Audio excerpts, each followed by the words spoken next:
이처럼 모든 비밀 중에 비밀인 지혜를 나는 너에게 말했으니 깊이 깊이 생각한 후 내 하고 싶은 대로 하여라. 함석헌 주석의 바가바드 기타의 마지막 장인 제18장 63절을 읽어드렸습니다. 바가바드 기타는 힌두교에서 널리 애송되는 경전이자 세계적인 종교 문헌이지요. 바가바드는 거룩한 자를, 기타는 노래를 뜻합니다. 쿠루쿠셰트라 들판 양편에 군대를 대치시키고 왕권 차지를 위한 사륙전을 벌이려는 극적 상황에서 크리슈나와 아르주나가 대화를 시작합니다. 대화의 결과에 따라 피비린내 나는 전쟁이 벌어질 수도 있고 그렇지 않을 수도 있습니다. 스승 크리슈나는 대화의 마지막에 깊이 생각한 후에 내 하고 싶은 대로 하라고 말합니다. 강제하지 않고 몰아치지 않고 명령하지 않습니다. 스스로 결정하는 것이 고귀하다는 것을 알기 때문입니다. 칼자루를 쥔 아르주나는 스승이 넣어준 생각이 아니라 바로 자신의 결단으로 움직여야 합니다. 과연 아르주나의 칼끝은 어디를 향했을까요?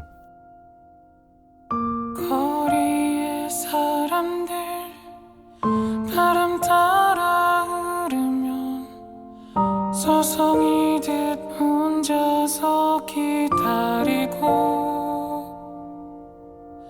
날 부르는 기억에 흔들리는 땅콩이 사람들 사라졌네. 난 속에 퍼져서 울 것 같아서 한참 눈 감고 잊혀져가는 모든 것 당연한 건가요?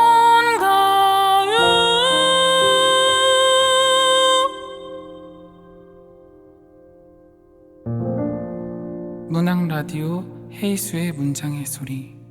안녕하세요. 저는 진행을 맡은 헤이수입니다. 오늘 문장의 소리 작가의 방에는 문정영 시인님을 모셨습니다. 어서 오십시오. 네, 반갑습니다. 저는 개간 시산맥 발행인이며 동주문학상 대표로 있습니다. 이번에 새로운 출판사 도서출판 달을 쏘다를 설립하였습니다. 잘 지켜봐 주시기 바랍니다. 이 출판사에서는 동주문학상 수상작품을 발간할 예정입니다. 아, 그렇군요. 지금 제 앞에 앉아 계신 문정영 시인님에 대해서 짧게 소개해드리면요. 1997년 월간문학으로 등단하셨고요. 시집으로는 더 이상 숨을 곳이 없다, 낯선 금요일, 잉크, 그만큼이 있습니다. 그리고 이번에 시집 꽃들의 이별법을 출간하셨습니다. 시집 나오고 어떻게 지내고 계신가요? 네, 시집을 발간한 지가 벌써 1년이 되었습니다. 근간에는 새로운 시의 형식을 빌어서 조금 더 깊이 있는 작품을 구상하고 있습니다. 시산맥은 행사가 많습니다. 그래서 저는 이런 행사를 통해서 문학 사업을 하고 있습니다. 시인들과 함께 할 수 있는 일들을 많이 하고 있는 것이죠. 물론 시간과 정렬이 필요한 일이지만 소외되고 아픈 시인들과 교감을 나누고 이어가고 있습니다.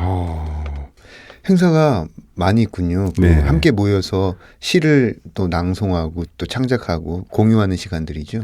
그런 시간들도 있고 저희들은 동아리 활동이 많습니다. 그래서 소수의 인원이 등산도 가고 그다음 독서 토론도 하고. 네. 동아리 회원분들 굉장히 행복하실 것 같아요. 네. 네. 꽃들의 이별법 총 4부로 구성이 되어 있는데요.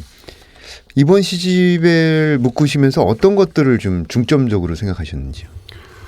네. 이번 네 번째 시집을 묶고 나서 다음 시집은 연시풍 시집을 엮고 싶었습니다.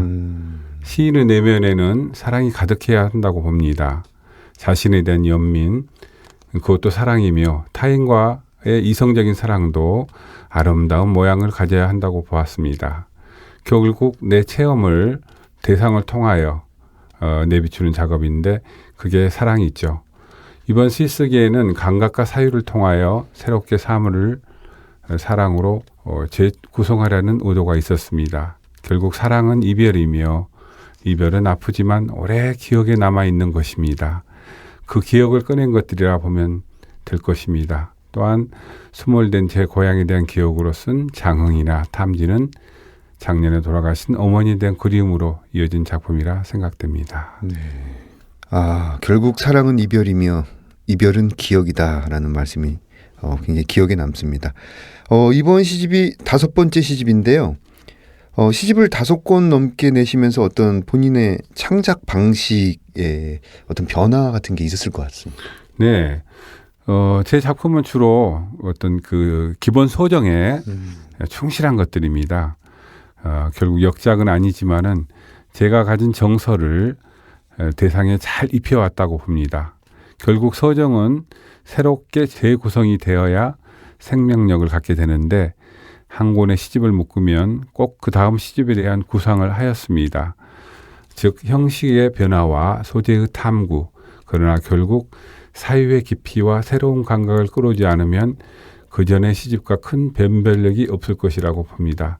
그 점에 이번 큰 공을 들였습니다. 네. 형식의 변화와 사유의 깊이의 변화에 주목하셨다라는 말씀이 굉장히 인상적입니다. 그 문정영 시인의 시들을 보면은 그 이미지와 관념들이 굉장히 팽팽한 긴장감이 느껴져요. 그다음에 어떤 리드미컬하게 읽히는 느낌도 있고요. 네, 제 시는 기본적으로 배려가 크다고 봅니다. 배려에 있다고 봅니다. 가장 먼저 저라는 존재에게 또 제 안에서 숙명처럼 머리를 감싸고 있는 감싸고 앓고 있는 감정에게 배려하는 것입니다. 네. 그걸 통하여 저는 국률한 것들에 대해서 배려를 하는 것을 배웠고 또 타인의 아픔을 깨어나주고 이해할 수 있는 힘을 조금은 가지게 되었습니다. 그 다음 시는 저에게 반성입니다. 내가 나에게 지독하게 알고 싶을 때 반성을 통해서 채도간 경험들을 들여다보는 것이지요. 그리하여 미흡한 채 가만히 뒹굴고 있는 자아에게 뒤를 돌아보게 합니다. 그것이 늘 온전하지는 않지만 가끔씩 내가 서 있는 자리가 보이기도 합니다. 그런 감정에 새로운 옷을 갈아입히는 작업이 제 시쓰기의 기본이기 때문에 스스로 긴장감을 주도록 노력하였습니다. 배려와 반성이 느슨하게 버려진다면 독자에게 다가서지 못할 것입니다. 네. 그 아스피린이라는 시를 보면요. 이런 구절들이 있어요. 기억 같은 건 믿지 마라. 그 말을 새가 물고 있는 동안 네가 내 안에 멈추어 있었는지 비어 있었는지 수첩에 적어둔 계절은 느리게도 오지 않는다. 눈 감아도 네가 내 안에서 눈에 덮여있는 저녁은 갈까마귀 목덜미 빛이다. 이런 시들을 보면은 그 아포리즘 같은 구절들이 굉장히 세련되게 과하지 않게 들어가 있어요. 어떤 이런 아포리즘을 잘 활용하시죠? 그렇죠. 그건 아마 저의 삶의 체험에서 얻어진 것들. 저는 아침마다 한 알의 아스피린을 먹습니다. 네. 내 안의 피들이 이제 응고되지 않도록 그리 먹어온 아스피린은 연애의 감정으로 따지자면은 어쩌면 내가 너에게 가고 싶은 길이었다고 생각이 듭니다. 네. 그러나 어느 날 너는 내 곁을 떠나고 결국이라는 이별의 종국에 멈추고 마는 것이죠. 일상의 체험과 기억이 만난 자리에서 피어난 시입니다. 저는 오랜 체험을 시로 엮으면서 그것을 아포리즘 같은 구절로 바꾸지 않았나 이렇게 생각이 듭니다. 네. 여기 또 읽지 않을 수가 없는 시가 있는데요. 복도라는 이 시를 보면요. 좁고 어두운 통로에 나무가 있었다. 발가락으로 걷는 잎사귀들. 귀로 바람소리를 듣는 너는 그 순간 나무가 아니었다. 뜨거웠다. 내가 옆에 없는데도 타들어갔다. 그게 헤어질 이유는 아니었다. 그때 나는 발가락을 얼마나 꽉 웅크리고 있었던가. 어떤 이런 시들을 보면은 이 느껴지는 정서와 감정들이 그 어둠과 빛 사이에서 가만히 서서 관조하는 느낌이 들어요. 그렇죠. 이 작품을 쓸 때도 마찬가지입니다. 네. 제가 사무실에서 늦게 퇴근할 무렵 빈 복도와 고요와 거기에 서 있는 화분 속의 나무 한 그루 그 나무가 갑자기 내 옆에 없는 한 사람의 모습으로 다가온 것입니다. 이별은 어떤 이유가 없어도 생기죠. 그러나 그것은 내 발가락을 꽉 웅크리듯 긴장을 하게 하지요. 네. 이별을 통보하거나 이별을 느낄 때 어둠이 떨어져 내리듯 온몸의 것들도 떨어져 내리는 것이라서 그러나 최대한 아프지 않으려고 이를 꽉 문 것이라고 보면 될 것입니다. 떠올린 어떤 아픈 기억에 아프지 않기 위해서 꽉 이를 악무는. 그렇죠. 웅크리고 있는 네. 느낌. 선생님 본인 시집에서 키워드를 꼽자면 어떤 것들을 말할 수 있을까요? 네, 이번 시집이죠. 이번 시집에 이제 꽃들의 이별법인데 사실 꽃의 이별법이 아닌 꽃들의 이별법은 제가 이 생에서 헤어지고 기억하는 많은 것들에 대한 것들을 이야기하고 싶었기 때문에 복수를 쓴 것입니다. 네. 사람, 사물, 고향, 그리고 젊은 나하고도 하루하루 이별하는 것, 그것에 대하여 따뜻하게 간주하고 싶었습니다. 그러나 이별은 결코 끝이 아니라 오래 기억할 것들이라고 봅니다. 네. 시를 창작할 때 세상을 바라보는 관점이라든지 어떤 태도에 대해서 말씀을 듣고 싶네요. 네. 아까 위에서도 언급했지만 네. 저는 시를 쓸 때 배려와 반성을 자주 생각합니다. 네. 더 나아가 시 쓰는 일은 자신의 결핍을 채우는 일이며 내면에 정화해 있다고 봅니다. 이제 기인은 없습니다. 자존감을 지키면서 시와 시인은 하나의 동일선상에 있어야 한다고 봅니다. 그래서 충분히 배려할 줄 아는 시인이 앞으로 시단을 이끌어 나갈 것이라고 봅니다. 시의 수준이 상향 평준화되면서 이제 대단한 시인은 없다고 봅니다. 즉 잘날 것이 없다고는 것이죠. 그러니 서로 불편하지 않게 하고 서로 이해하며 이 경쟁의 시대를 함께 살아가야 한다고 봅니다. 언젠가 그런 배려하는 시인들이 많이 남아야 될 시단이라고 봅니다. 네. 그 선생님 창작을 하실 때 어떤 영향을 받은 작품이라든지 어떤 영화라든지 이런 것들이 있는지 궁금하고요. 어떤 영감을 받기 위해서 별도로 하시는 것들이 있으신가요? 그 전에 젊었을 때는 어떤 영화나 책에서 그게 큰 영감을 얻어왔었는데 네.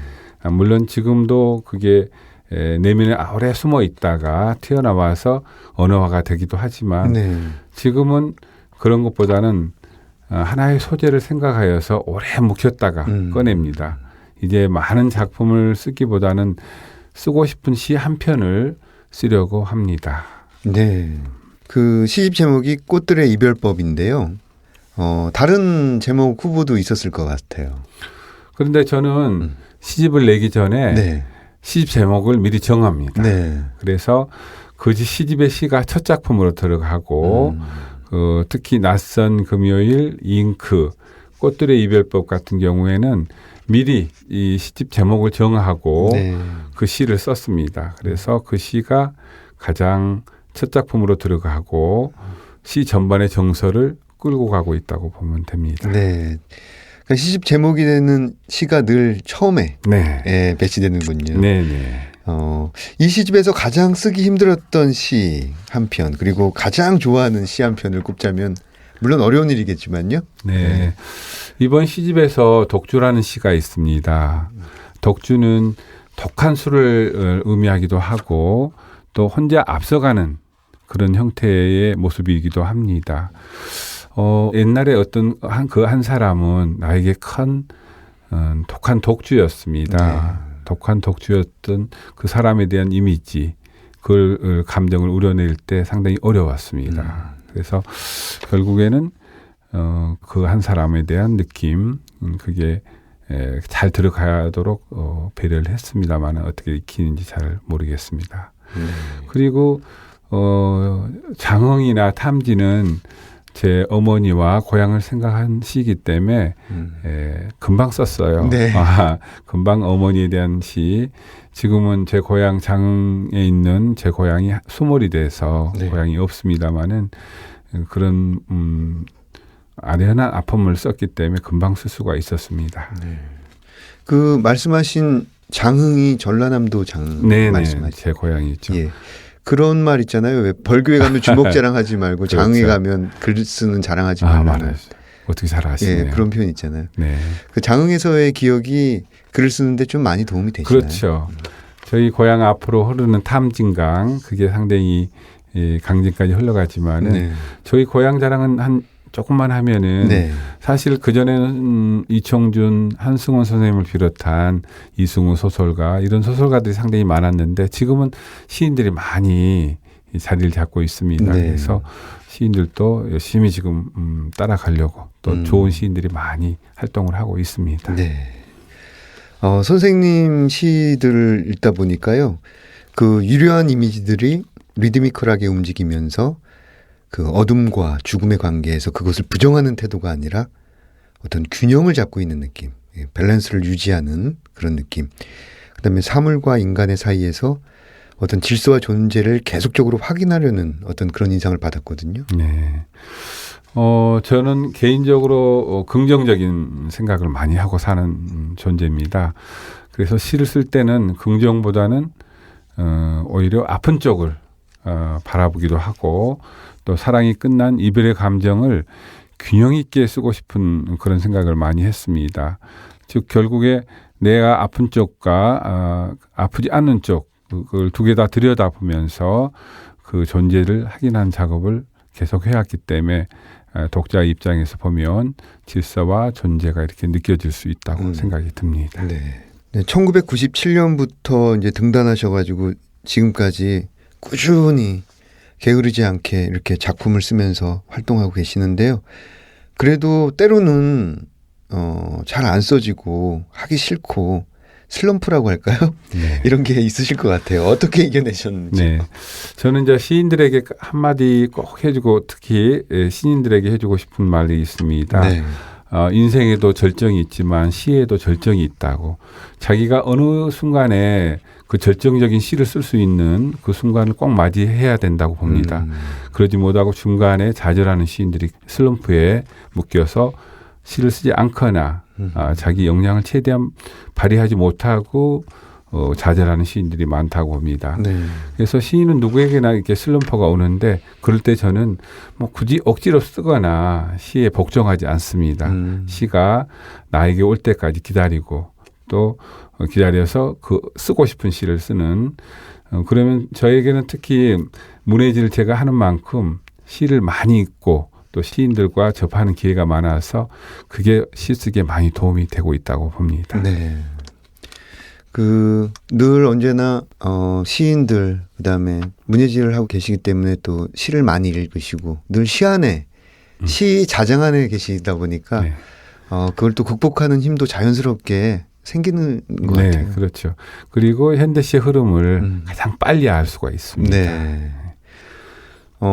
차기작이 궁금합니다. 앞으로의 계획도 알려주십시오.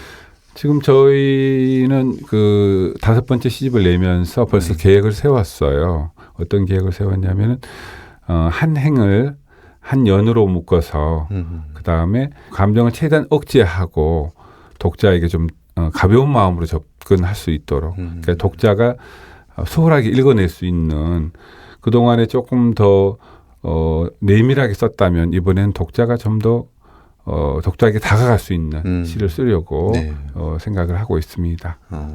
뭐 혹시 단가풍이라고 할 수도 있을까요? 좀 짧아지겠죠? 그렇죠. 시행은 전체적으로는 짧고 조금 더 명징할 수 있는 네. 그런 작품들. 기대하겠습니다. 네, 감사합니다. 그럼 이쯤에서 다음 코너로 넘어가 볼게요. 이번 코너는 내가 가장 사랑하는 문장들. 어떤 문장들을 가져오셨을지 문정영 시인님의 목소리로 직접 들어보겠습니다. 오늘 제가 가져온 시는 문장은 제가 가장 아끼는 이 시에서 속초 푸른이라는 작품을 가져왔습니다. 네, 이번 시집에 있는 것이죠. 꽃들의 네, 이별법. 그렇습니다. 네. 속초 푸른은 내 아픈 기억이기도 하고 어떻게 보면은 사랑이라는 게 이미 가 닿으면은 아프지 않을 것인데 가닿지 못할 때 가장 아프다고 저는 봅니다. 그래서 이 시에 대한 애착이 많은데 한번 읽어보도록 하겠습니다. 속초 푸른 누가 부르지 않았는데 그의 겨울은 추웠다. 얼어있는 바닷가로 가던 그가 산의 허리를 베어갔을까? 내가 산을 안았을 때 그가 내 몸속으로 들어왔다. 흰 미시령이 그 밤 함께 누웠다. 그가 먼저 손을 내밀어 내 팔을 끌었고 나는 푸른 허리를 상상했다. 그때 바다는 멀리 있었고 항구에 닿을 수 있을지 오래 출구를 찾던 그의 눈빛만 빛나고 있었다. 그런 그의 거친 눈을 사랑하였으므로 나는 물을 수가 없었다. 그러나 딱 하룻밤이었다. 어둠으로 집 짓는 일이 얼마나 어려운지 아는 것은 속초의 밤은 모래알보다 더 물러 뼈들을 세웠으나 잡아보면 스르륵 빠져나갔다. 그 감촉이 전부라는 듯 몰래 떠나온 세계가 한꺼번에 무너져 내렸다. 칼은 자신을 뵐 수 없을 때 부러지고 나는 그를 뵐 수 없어 나를 베기로 했다. 속초항이 그랬다. 그를 비우기에 이별이 너무 바랐다. 네. 저도 굉장히 좋게 읽었던 시인데요. 이 시에 대해서 좀 더 말씀을 해주시죠. 오래전 이야기입니다. 오래전에 어떤 한 사람과 속초를 여행을 갔습니다.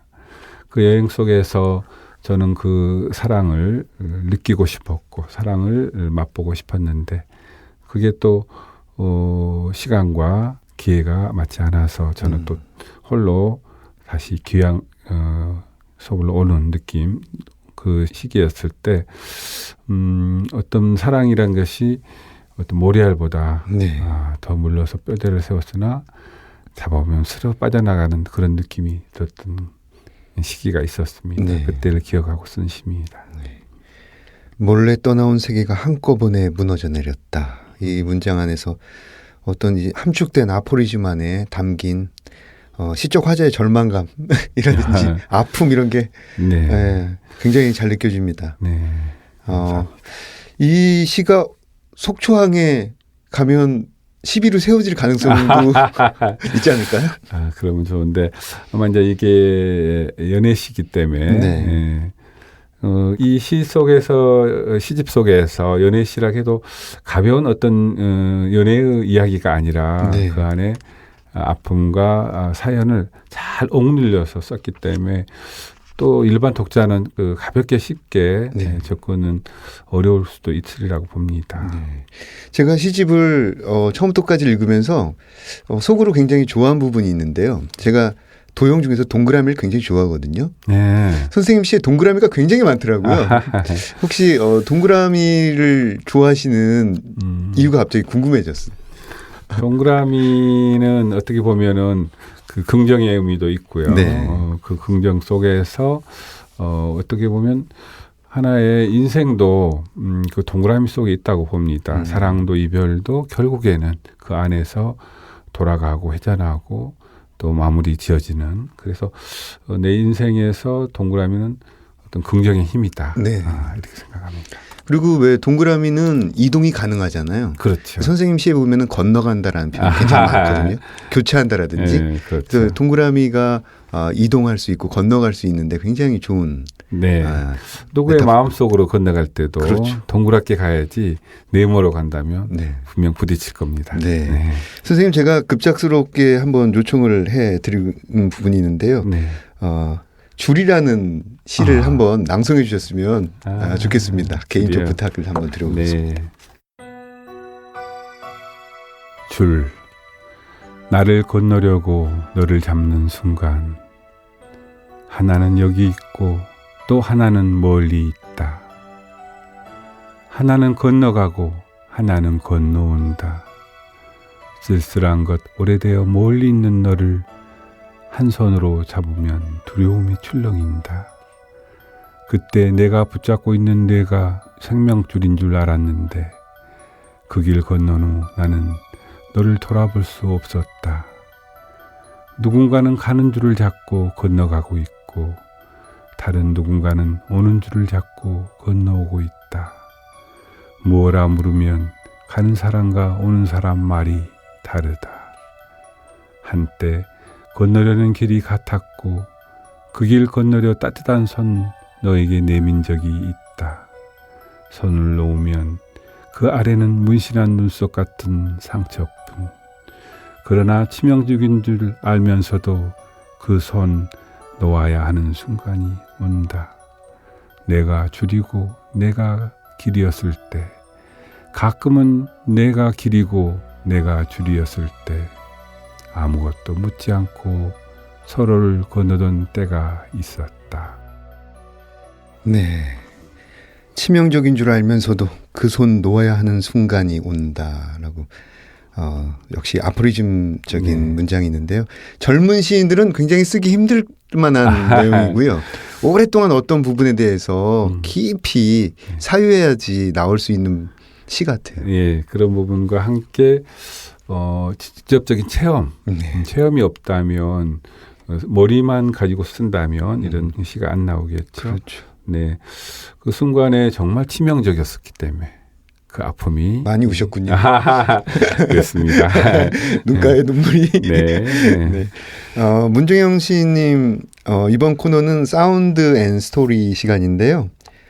우리 문장의 소리를 위해서 오늘은 시인님이 어떤 소리를 들고 오셨는지 함께 들어보겠습니다.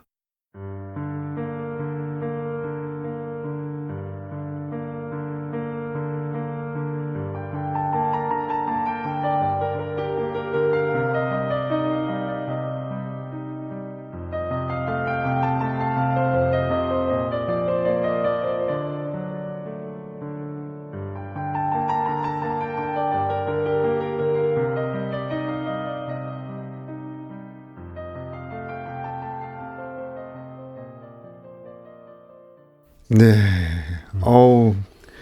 이 피아노 소녀를 듣는데 정말 사랑과 이별, 기억, 아픔, 상실, 네. 그다음에 떠나간 것들을 그리는 마음, 어떤 이런 것들이 다 이 피아노 선율에 느껴져요. 이 곡을 오늘 가지고 오신 이유가 어떤 것인지. 그런 이별에 대한 소리도 있지만은 또 지금 봄이 가는 봄이 거의 가는 시기입니다. 그래서 봄이 가는 소리가 들리는 그 봄의 왈츠인데 엊그제 그 시산맥에서 등산을 갔습니다. 그래서 그 망우리에 있는 박인환 시인의 묘를 참배하고 왔는데 네. 그때가 봄의 이제 절정이었어요. 그 소리를 듣고 왔는데 봄의 절정의 소리를 들려주고 싶어서 네. 가져왔습니다. 이제 정말 보내드려야 할 시간인데요.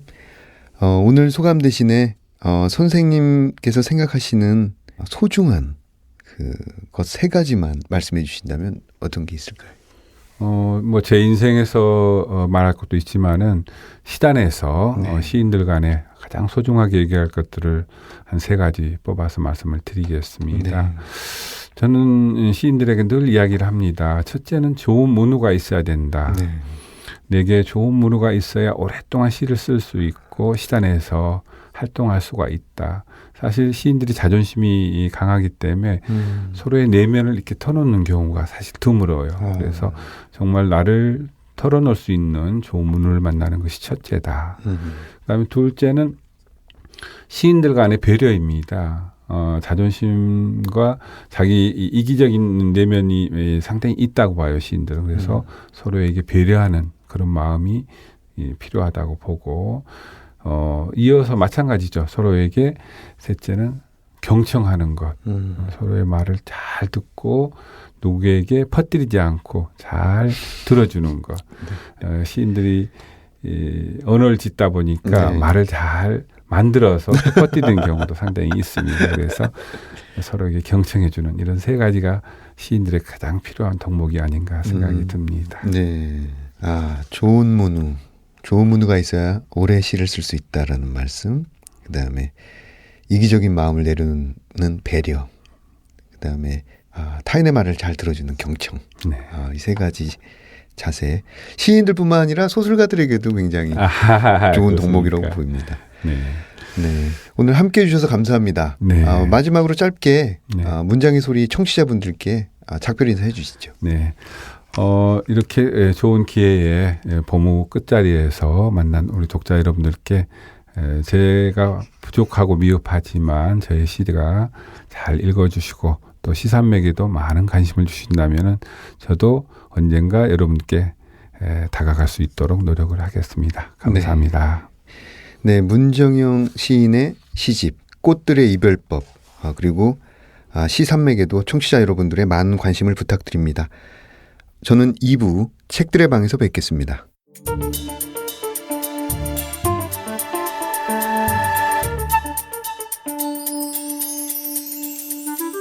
문장의 소리 2부 책들의 방 2부 코너에서는 책과 관련된 다양한 직업군을 초청해서 다양한 이야기를 나눠볼 텐데요. 오늘은 온라인 서점 알라딘의 MD 두 분을 모셨습니다. 김효선님, 박태근님 반갑습니다. 안녕하세요. 네, 안녕하세요. 네, 김효선님부터 소개를 해주시죠. 네, 안녕하세요. 저는 알라딘에서 한국 소설과 시를 담당하고 있는 김효선이라고 하고요. 네, 책을 팔게 된 지는 10년 정도 되었습니다. 네. 알라딘의 한국 소설과 시를 맡고 계신 MD님이 지금 이 자리에 오셨습니다. 네. 왜 이상하게 제 가슴이 뛰죠? 네. 네. 네, 그 다음에? 네, 안녕하세요. 저는 알라딘에서 인문, 사회, 역사, 과학, 이 교양과 지식 분야를 맡고 있는 박태근 MD이고요. 온라인상에서는 박알라딘이라는 닉네임으로 활동하고 있습니다. 네, 반갑습니다. 네, 알라딘에서 인문, 사회, 역사, 과학 상당한 부분을 지금 맡고 계시는 박태근 MD님 함께 하셨습니다. MD의 뜻과 하시는 일을 간단하게 소개해 주시기 바랍니다. 네, MD는 머천다이저인데요. 사실은 책을 소개하는 일이라기보다는 책을 판매하는 일에 가까워서 네, 독자와 책을 연결해주는 역할을 맡고 있습니다. 네, 박태근님은 보강 설명해 주시겠나요? 네, 같은 일을 하고 있으니까요. 요즘에는 MD라는 용어를 일반 소비자 혹은 독자들도 익숙하게 접하실 거예요. 왜냐하면 온라인 쇼핑몰, 홈쇼핑 어딜 가셔도 MD라는 용어를 마주하게 되시거든요. 네. 그런데 책을 다루는 MD랑 그런 일반 쇼핑몰의 MD랑 아주 큰 차이가 있어요. 네. 일반 쇼핑몰의 MD는 대부분 다른 곳에 없는 상품을 가져다가 팔죠. 그 상품을 가져오는 게 중요한 일인데 네네. 도서는 거의 모든 서점에 같은 책이 들어오거든요. 같은 책을 가지고 어떤 식으로 자기 색깔을 입혀서 전달하느냐 이게 더 중요한 일인 것 같아서 그런 차이는 있는 것 같습니다. 네. 독자로서 책을 읽고 대하는 태도와 MD로서의 태도는 약간 다를 것 같습니다. 이런 차이로 인해서 일할 때 힘들지는 않으신지? 저는 오히려 좀 좋게 생각하는 부분들이 있는데, 그러니까 책을 판매를 한다고 할 때는 이 독자가 이 책을 봤을 때 어떤 부분이 좋을지, 어떤 부분이 읽으면서 마음에 와닿을지를 생각을 해야 돼서 책의 나쁜 점을 별로 생각하게 되지 않고, 그러니까 책의 좋은 점을 먼저 보게 되는 습관이 생겼어요. 그러니까 그런 부분들이 제가 책을 대하는 태도에 있어서도 더 좋은 부분이 있지 않나 생각을 하고 있습니다. 네, 박태근님 어떠세요? 이 두 가지를 분리해서 생각하지 않아야 하는 것 같은데요. MD라는 게 독자랑 완전 분리된 개인으로서 존재할 수 있는 건 아니거든요. 그렇죠. 읽는 사람이자 파는 사람이기 때문에 그러니까 읽는 사람으로서 내가 반가운 책과 덜 관심 가는 책이 있을 테고요.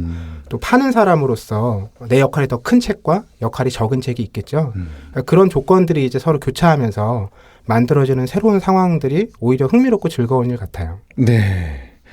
지금 말씀을 듣다 보니까 점점 두 분에 대한 궁금증이 커지기 시작했습니다. 책들의 방 코너에서는 직접 자신의 연대기를 소개해 주셔야 하는데요. 그럼 먼저 우리 한국 소설과 시를 맡고 계신 김효선님의 나의 연대기 들어보겠습니다. 초등학생 때의 일입니다. 방학이면 하루 종일 도서관에서 책을 읽을 수 있어 좋았습니다. 아침에 도서관에 가서 폐관 시간까지 계속 책을 읽었습니다. 어릴 때는 책을 빠르게 많이 읽을 수 있는 게 자랑이라고 생각했습니다. 많이 읽고 싶었고 읽은 것들을 다 소화해낼 수 있다고 생각했었습니다. 지금은 그 책들 모두를 기억하지는 못합니다. 책으로 둘러싸인 직업을 얻게 된 이후 더 많은 책이 제 곁을 스쳐 지나가고 있습니다. 읽으면 읽을수록 읽은 모든 책을 다 이해하거나 기억하거나 소화하는 것은 불가능한 일이라는 생각을 하고 있습니다. 하기 어려운 일을 받아들이는 게 어른이 되는 게 아닌가 생각하고 있기도 합니다. 잘하는 일을 더 잘하고 싶었습니다. 요즘엔 점점 잘할 수 없더라도 해서 즐거운 일을 더 많이 하고 싶다는 생각을 하며 지내고 있습니다. 새로운 책을 많이 알아가는 것도 좋지만 좋아하는 책을 오래오래 읽으며 지내고 싶습니다. 네. 그 어릴 때 그 속독과 다독의 문화가 있었죠. 예, 그렇죠. 네. 그때는 단행본이라고 해야 되나요? 예, 책 한 권을 예. 읽을 때 얼마 만에 읽으셨어요? 그때는 한 100페이지를 1시간에 읽으면 책 좀 읽는다라고 네, 그렇게 좀 얘기를 했었죠. 네. 그래서 그 정도는 읽는다. 한 권 뭐 2시간, 3시간이면 읽는다. 이런 걸 그렇죠. 좀 자랑으로 말하고 다니던 예, 때가 있었죠. 그때는 그래가지고 주변에 책 읽는 친구들은 하루에 책을 2-3권씩 읽는 예. 친구들이 많이 있었어요. 근데 저는 그렇게 못해가지고 굉장히 스스로를 자책하면서 지냈던 네. 시간도 네. 요즘에는 어떻습니까? 단행본 한 권을 읽으실 때. 요즘에는 사실 저희 같은 경우에는 직업상 책을 너무 많이 봐야 돼서 그러니까 한 권을 딱 잡고 다 읽기는 좀 어렵고요. 그러니까 한 권 중에 좀 재밌어 보이는 부분들을 한 50페이지, 100페이지 읽고 그렇게 읽어서 시간이 그렇게 많이 걸리지는 않고 말씀드린 것처럼 기억에 많이 남는 책도 사실 많지는 않아요. 그러니까 그런 부분이 좀 아쉽죠.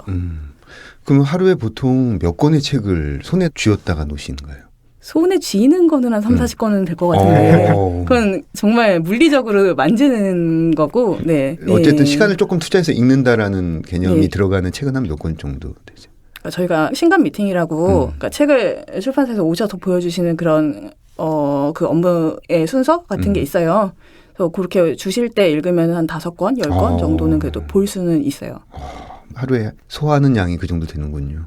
네, 매일이라고 할 수는 없지만 주말 빼고. 일주일에 한 3-4번 정도? 네, 그 정도는 볼 수는 있는 것 같아요. 중요한 게 읽는 게 아니고요. 판단하기 위한 네. 분석에 가까운 네. 것이죠. 그러니까 우리가 흔히 뭐 독서를 한다라는 시간은 업무 중에 그런 여유는 전혀 없습니다. 네. 정보 취득을 위한 읽기라고 예. 볼 수 있군요. 그 책의 시장성, 그다음에 독자에게 어떻게 전달될 것인가, 전달한다면 뭐가 효과적일 것인가 네. 이런 걸 빨리 캐치하고 판단하는 일이니까요. 네. 그걸 판단하기 위해서 이제 살펴보는 거죠. 점점 MD의 세계에 한 발짝씩 들어가고 있습니다. 다음으로는 박태근님의 나의 연대기 들어보겠습니다. 네. 오래전 친구들과 만나 MD가 무슨 일인지 전하면 너는 천직을 만났다는 이야기를 듣곤 합니다. 무슨 이야기인가 하면 학창시절부터 다 읽지 않은 책이나 보지 않은 영화 이야기를 친구들에게 재미나게 전하며 주머니를 열게 했다는 겁니다. 결코 그런 삶을 살아왔다고 믿지 않지만 어쨌든 천직을 만났다는 평가는 반가운 이야기겠죠. 물론 그때 책을 팔 기회는 없었으니 팔기보다는 사는 걸 즐겼던 기억은 납니다. 읽는 것보다 사서 모으고 정리하는 데에서 재미를 느꼈던 것 같습니다. 도서관도 너무나 신나는 공간이지만 도서관이 집에 있다면 그보다 행복한 일이 있을까 싶었던 겁니다. 그렇게 책을 사고 모으고 때때로 읽다 보니 어느새 직업을 택해야 하는 때가 되었습니다.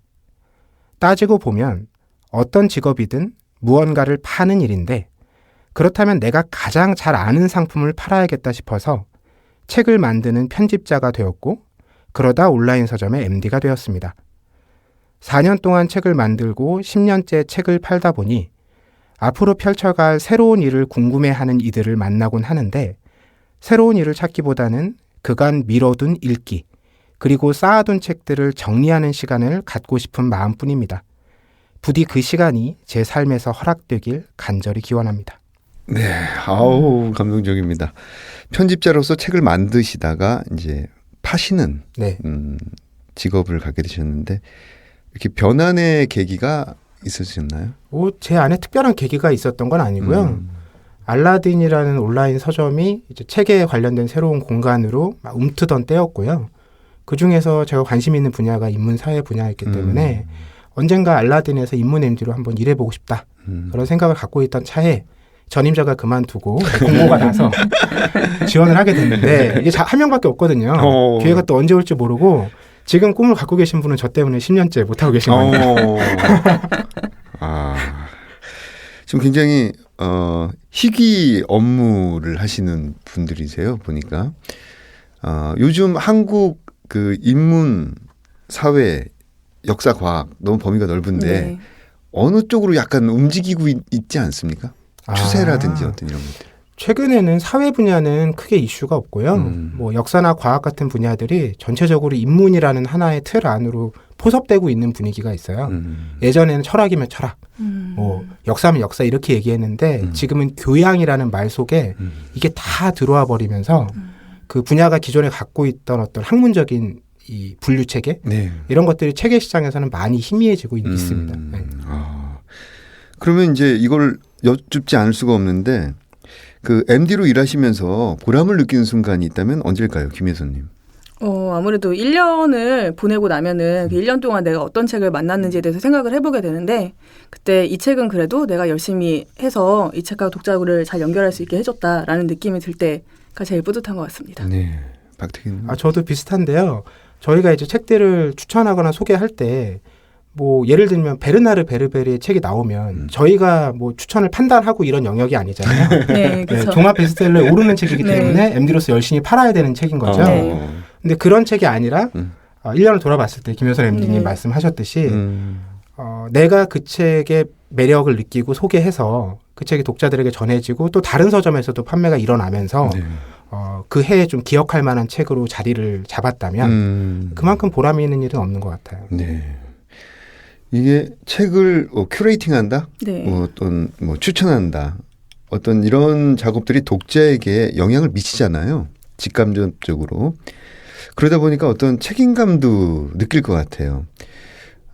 비슷한 맥락의 질문일지 모르겠는데요. 어떤 기준으로 책을 선택하는지 또 그 과정은 어떤지 좀 궁금합니다. 네, 김효선님. 저희 같은 경우에는 사실 그 말씀하신 베르나르 베르베르처럼 독자가 찾는 책들을 앞에 놓는 것도 MD가 할 일이라고 생각을 하고 있어요. 그래서 독자가 많이 찾고 독자가 많이 원하는 책들을 조금 더 편하게 사실 수 있고 사면서 더 즐거운 경험을 하실 수 있게 하는 부분도 MD로서의 일이라고 생각을 해서 그러니까 제가 추천에 어떤 권한을 가지고 있다라고 생각을 하진 않고요, 사실. 네. 예, 큐레이팅을 하는 데 있어서 저희가 그래도 나름대로 신경을 쓰는 부분이 있다면은 이 책을 읽고 나서 독자의 인생이 좀 달라진다는 느낌을 받을 수 있을 만한 그런 책이 되면 좋겠다라는 바람 정도는 가지고 있습니다. 네. 박태근. 저는 분야 특성상 의미를 중시하는 네. 메시지를 전해야 하는 이런 유형의 큐레이팅이 많아요. 근데 이제 그런 큐레이팅을 즐기면서도 한편으로 늘 고민되는 건 그런 큐레이팅을 했을 때 독자들이 그때 맞춰서 책을 사느냐. 이건 또 전혀 다른 별개의 문제거든요. 네. 저희가 아무리 좋은 자리에 좋은 목록을 구성해서 독자에게 보여준다고 해도 당장에 필요가 없으면 직접 구매하기는 또 쉬운 일이 아니거든요.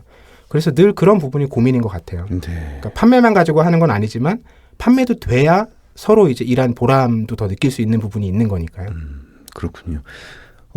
그러면 어떤 MD로 기억되고 싶은지요? 소망하는 미래상, 미래 자상이 있으시다면, 네, 김현선. 네, 좀 말씀드리기 좀 부끄럽지만, 네. 그러니까 저희가 사실 일을 하면서 책만 만나는 게 아니고 사람도 굉장히 많이 만나게 되는데, 그러니까 저를 만났던 책이나 저를 만났던 사람들이, 그러니까 이 사람의 책에 대한 예의를 지킨 사람이라는 생각, 을 하는 MD였으면 합니다. 좋아요. 네. 이거 정말 저희가 사전에 오기 전에 뭐 관련된 얘기를 전혀 나누지 못했거든요. 네. 그럴 여유가 없어요. 업무 시간에. 저희가 거의 분단위로 일을 하기 때문에. 그런데 말씀하신 거랑 똑같습니다. 저도 뭐 그 사람이 뭐 책을 잘 다뤘다. 혹은 뭐 사람을 잘 대했다. 뭐 이렇게 분리돼서 얘기되는 게 아니고요. 그 책을 가져온 사람이 있잖아요. 그 분리해서 생각할 수 없거든요. 연결될 수밖에 없어서 저희 역시 그렇게 기억될 거라고 보거든요. 그랬을 때 두 가지 다 저희가 따로 놓지 않고 네, 함께 아울러서 생각했던 사람, 다뤘던 사람, 대했던 사람 이렇게 기억이 된다면 그것만한 보람은 없을 것 같습니다. 네.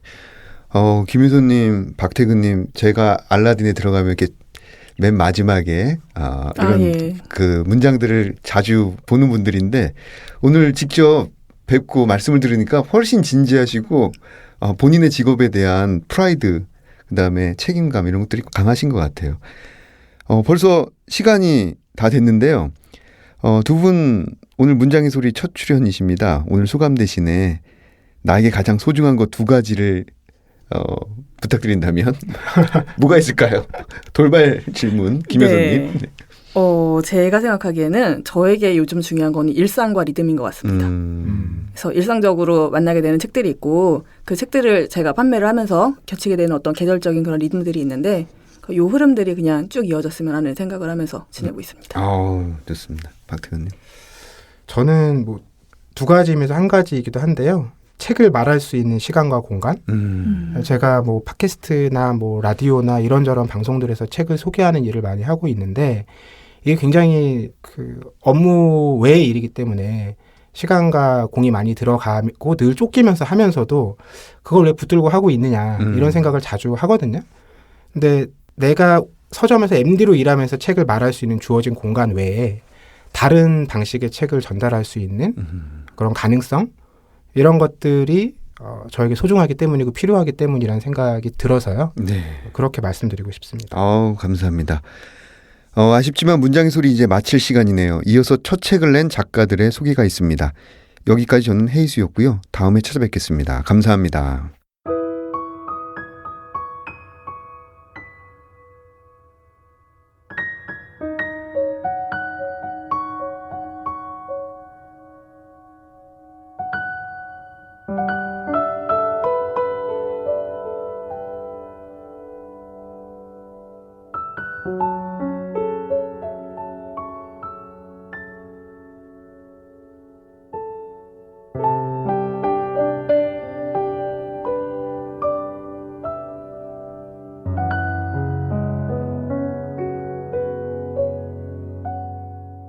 안녕하세요. 문장의 소리 정현우 시인입니다. 오늘은 첫 소설집 오합지졸 특공대를 출간하신 박혜지 소설가님과 함께하겠습니다. 네, 안녕하세요. 소설 쓰는 박혜지입니다. 네. 첫 소설집이 나왔는데요. 처음에는 되게 설레고 좋고 행복하고 그랬었는데요. 좀 시간이 지나니까 많이 걱정되고 두렵고 무섭고 그런 느낌입니다. 등단 소식 들었을 때 느낌하고 좀 비슷한 것 같아요. 등단했을 때랑 또 첫 소설집 나왔을 때랑 또 어떻게 비슷하면서 어떻게 달라요? 등단했을 때는 이제 본격적으로 작가가 되었다 뭐 이런 생각 때문에 굉장히 바라던 바가 이루어져서 너무너무 행복하고 좋았다가도 진짜 작가가 됐으니까 이제 글을 더 잘 써야 되겠다 이런 부담감도 있고 걱정도 많이 됐는데요. 첫 소설집을 내고 나서도 그것과 이제 좀 비슷한 느낌이 드는데 그때보다는 좀 더 무거운 책무 같은 거를 느끼고 있습니다. 제목은 어떻게 지어진 건가요? 오합지졸? 특공대. 네. 이 작품을 쓸 때 여의도에서 묻지마 살인이 일어났었어요. 네. 처음에는 묻지마 살인에 대해서 쓸 계획이었는데요. 소설을 구상하다 보니까 이런 살인은 왜 일어나는 것일까 이런 의문이 계속 들더라고요. 여러 가지 그때 사회적 심리적 분석들이 쏟아져 나왔었는데요. 저는 막 생각하다 보니까 이게 불안 때문이 아닐까 이런 생각을 하게 됐습니다. 네, 그러면 비단 묻지마 살인을 저지른 이 사람만 불안할까? 어쩌면 우리 모두 불안이라는 괴물과 싸우고 있는 것은 아닐까? 그런데 왜 어떤 사람은 묻지마 살인의 범죄자가 되고 어떤 사람들은 희생자가 되며 어떤 사람들은 이런 힘든 상황을 잘 견뎌내고 있는 것일까 하는 데까지 생각이 이르게 되었습니다. 그러고 나니까 우리 자신이 형체 없는 불안과 싸우는 전사들 같이 그렇게 느껴졌고요. 그런데 이 싸움은 언제까지 싸워도 이길 수는 없는 싸움이겠구나 싶은 생각이 들었어요. 그렇지만 꼭 그게 비참한 것만은 아니구나 싶어서 이 우리들의 모습을 좀 희망적으로 그리고 싶었는데요. 그렇게 쓰다 보니까 뭐 스스로 재미가 있더라고요. 그래서 정말 멈추지 않고 한 번에 쭉 써내려 갔고요. 그리고 소설을 다 써놓고 이제 이 소설집을 묶으려고 다른 작품들도 이렇게 쭉 살펴보았는데요. 소설 전편에 이 오합지졸 특공대가 담고 있는 그런 주제가 흐르고 있는 것 같다는 생각이 들어서 이 소설을 표제작으로 선정하게 되었습니다. 소설의 키워드를 꼽자면 어떤 것들을 꼽을 수 있을까요?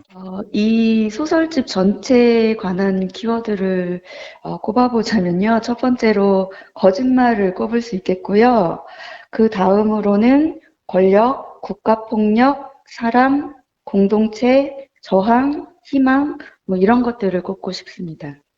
그런 이유가 뭘까요? 그렇게 꼽으신 이유가? 좀 등단작에서도 들었다는데요. 제가 처음에 소설을 썼을 때는 주로 권력이나 국가폭력 같은 좀 어떤 거대한 폭력에 대해서 관심이 많았습니다.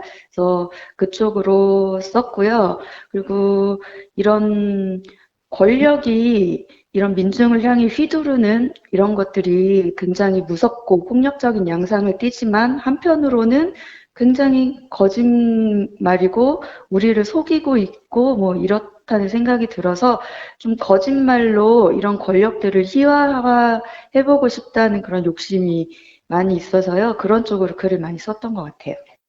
소설집에서 가장 쓰기 힘들었던 작품과 또 가장 애정하는 작품이 있다면? 가장 힘들었던 작품은 공격적 용서이고요. 가장 사랑하는 작품, 애착이 가는 작품은 아무래도 지금의 저를 잊게 해준 처형입니다. 소설을 안 쓸 때는 주로 어떤 일을 하세요? 소설을 안 쓸 때는 주로 가만히 누워서요, 음악을 들으면서 책을 읽습니다. 제가 움직이는 걸 굉장히 싫어하는 게으른 성격이라서 쉴 때는 가급적 아무것도 안 하고 있으려고 노력을 많이 합니다.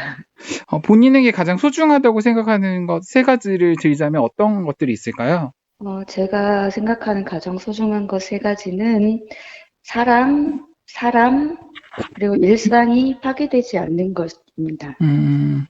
왜요? 왜 그런 이유죠? 사랑은 뭐 누구나 생각하듯이 지고의 가치이기 때문에 사랑이고요. 그 사랑을 함으로써 좀 아름다운 세상을 만드는 것은 사람이고, 그 사람과 사랑을 지켜가기 위해서는 일상이 파괴되지 않는 것이 중요하다고 생각을 해요. 오늘 인터뷰 너무 감사드리고요. 네, 감사합니다. 마지막으로 박혜지 소설가의 거대한 무덤 들으며 마치도록 하겠습니다. 나와 함께 걷던 남자는 끌끌 혀를 차며 무리 속에 섞여들었다. 나는 어떻게 해야 할지 결정할 수 없었다. 나는 오도 가도 못한 채 그 자리에 엉거주춤 서서 어찌할 바를 모르고 있었다. 그 와중에도 수많은 사람들이 내 곁을 스쳐 지나갔다. 뭐 하고 계십니까? 아까 그 청년이었다. 어느새 나는 무리의 끝에 이르러 있었다. 나는 그대로 있었는데 무리가 움직여 저절로 그렇게 되었다. 아닙니다. 아무것도. 나는 청년을 따라 무리의 후미 쪽에 바짝 붙어 걷기 시작했다. 집으로 돌아가면 무얼 하실 생각이십니까? 글쎄요. 청년이 고개를 끄덕이며 미소 지었다. 내가 그리고자 했던 미륵의 얼굴이었다. 어쩌면 나 또한 갖고 있으나 스스로 잊어버린 얼굴인지도 몰랐다. 나는 홀로 감동하여 결심한 듯 뇌까렸다. 무얼 하겠다는 생각은 없고 하지 말아야겠다는 것은 하나 있습니다. 그게 뭡니까? 나는 청년이 했던 것처럼 미소 지었다. 그리고 돌아서서 사막의 한복판을 가리켰다. 청년이 돌아서서 내가 가리키는 곳을 바라보았다. 다시는 저곳에 가지 않을 겁니다. 청년과 나는 마주보고 웃었다. 내가 가리킨 그곳에는 거대한 무덤이 펼쳐져 있었다. 하마터면 그곳에 영원히 묻힐 뻔했다.